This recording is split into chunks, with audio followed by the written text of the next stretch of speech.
اسی طرح پانی پینا یہ بھی طبعی حاجت میں شامل ہے۔ اگر پانی نہیں ہے اور کوئی لانے والا نہیں ہے تو ضرورتاً معتکف خود جا سکتا ہے، لیکن بغیر ضرورت کے اگر 1 منٹ بھی وہاں ٹھہرا رہے گا اعتکاف ٹوٹ جائے گا۔ اسی طرح پیشاب پاخانہ حاجات انسانی ہیں، ان کے لیے باہر جانے کی اجازت ہے۔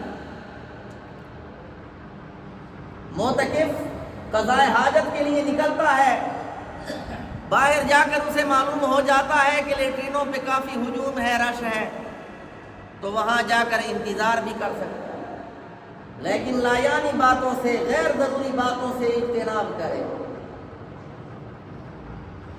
اسی طرح وضو کرنے کے لیے باہر چلا جائے اور وہاں جا کر پتہ چلے کہ کافی رش ہے، ہجوم ہے، تو وہاں کھڑا ہو کر انتظار کر سکتا ہے۔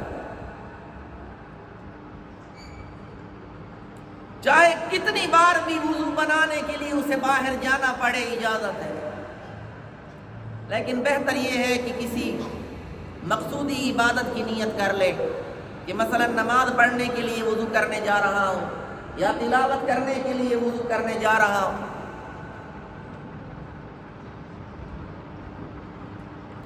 باقی معتکف کو اگر دوران اعتکاف قے آ جاتی ہے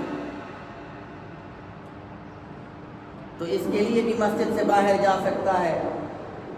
نکسیر پھوٹ جاتی ہے، ناک سے خون نکلنے لگ جاتا ہے، اس کے لیے بھی مسجد سے باہر جا سکتا ہے، اجازت ہے، کیونکہ یہ طبعی حاجات ہیں۔ اور بعض نے یہ بھی لکھا کہ ریح خارج کرنے کے لیے، ہوا خارج کرنے کے لیے بھی باہر جا سکتا ہے۔ دونوں قسم کے فتاوی موجود ہیں۔ بعض مفتیان